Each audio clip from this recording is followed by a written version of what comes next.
আসসালামু আলাইকুম, সকলকে ঈদ মোবারক। তো ঈদের আজকের এই দিনে আমার বাড়িতে নতুন অতিথি আসছে। সেই অতিথি হচ্ছে এই হাঁসের বাচ্চাগুলো। মাশাআল্লাহ, অনেক সুন্দর এই বাচ্চাগুলো ঈদের দিনে কিন্তু ফুটছে। আমি নামাজ পড়ে এসে দেখি যে মাশাআল্লাহ, যদিও আমি আশা করি নাই যে বাচ্চাগুলো ফুটবে। তো যেহেতু ঈদের দিন ভিডিওটা আপলোড করতে পারিনি, তাই আজকে ভিডিওটা আপলোড করতেছি। তো ঈদের দিন এইটা হচ্ছে বিকালের ভিডিও, যেহেতু বাড়িতে ২ টা বাচ্চা আছে, আমার ২ টা বাচ্চা আছে ছোট। ২ টা ছেলে আছে, তাদেরকে নিয়ে তো একটু ঘুরতেই হবে। তারাও জেদ করতেছিল। বড় ছেলে খুব জেদ করতেছিল, সে ঘুরতে যাবে। তাই বড় ছেলেকে ওর আম্মু কোলে নিল, আর ছোটটাকে আমি কোলে নিয়ে ঘুরতে বের হচ্ছিলাম। আর বড় ছেলে যেহেতু রিক্সায় উঠবে, তো আমাদেরকে অনেকটা দূর হেঁটে যেতে হবে। যেহেতু আজকে বাসা থেকে কোনো রিক্সা পাওয়া যাবে না, অনেক আ কে বাইরে চলে গেছে রিক্শাওয়ালারা। তো আমরা প্রায় চলে আসছি আ রিক্সার কাছে। তো এদিকে আবার বড় ছেলে বায়না ধরলে সেও ওর আব্বাজির কোলে উঠবে, অর্থাৎ আমার কোলে উঠবে। বড় ছেলের এই একটা সমস্যা, ছোট বাবুকে কোলে নিলেই ও আমার কোলে উঠতে চায়। তো এক পর্যায়ে ২ টাকেই কোলে নিতে হয় আমার, না হলে ওদের শান্তি হয় না। তো সেই কোলে নিচ্ছিলাম এবং রিক্সার খোঁজ করতেছিলাম। তো রিক্সা চলে আসছে, রিক্সা না, একটা অটো পাইলাম। সেই অটোতে উঠলাম এবং দেখলাম যে প্রচুর ভিড়। তো আমরা সামনে আগাচ্ছিলাম, একটু ঘোরাফেরা করলাম। বাবুদের খুব ভালোই লাগলো এবং অবশেষে আমরা ব্যাক করলাম। এরপর দেখি আমাদের গ্রামের রাস্তায় চলে আসলাম। এখানে ভালোই সাজানো হইছে। ঈদের সময় টুনি বাল্ব দিয়ে রাস্তার ২ ধার অনেক সুন্দর করে সাজানো হয়েছে মাশাআল্লাহ। তো আসি মেইন ভিডিওতে। যেহেতু আজকে ঈদের দিন, নামাজের পরে এসেই দেখি যে বাচ্চাগুলো ফুটছে। সব বাচ্চাগুলো ফোটেনি।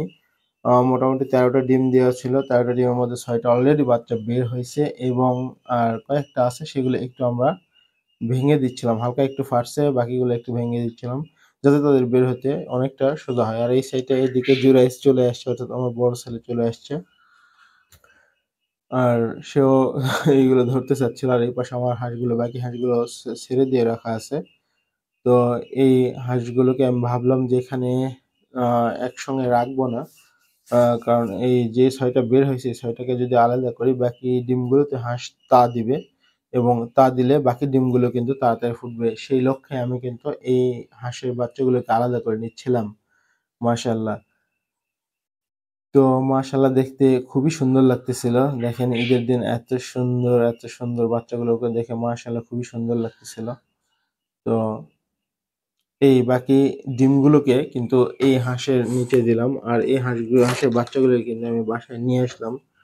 তো বাসায় নিয়ে আসার সাথে, সাথে যেইমাত্র আঙিনায় রাখছি, আর অমনি আমার বড় ছেলে এসে ধরতেছিল। তো এর আগে যেহেতু ও হাঁসের বাচ্চা নষ্ট করছিল, এবার আর রাখা যাবে না। তাই আমি ঘরের মধ্যে নিয়ে গেলাম একটু ব্রুডিং এর জন্য। তো এরপর আমি ব্রুডিং এর জন্য এদেরকে সেট করলাম এবং একটা বাল্ব দিলাম নিচে, ঠিক ১ ফিটের একটু বা ১০ ইঞ্চির দূরত্বে একটা বাল্ব দিলাম। তো এই বাল্বের হিটে কিন্তু তারা খুব স্বাচ্ছন্দ্য বোধ করতেছিল এবং আরাম পাচ্ছিল। এবং এই হিট দেওয়ার কারণ হচ্ছে, যেহেতু এখন তাদের মায়ের উষুমের মধ্যেই থাকার কথা, তাই ভাবলাম যে যেহেতু উষুমের মধ্যে নাই, মা যেহেতু অন্য ডিমগুলোকে তা দিচ্ছে, আ এদের নিয়ে যদি বের হয়ে যায়, তাই আমি চিন্তা করলাম যে এদের আলাদা করে, আর আলাদা করার কারণেই কিন্তু একটু হিট দিতে হচ্ছে।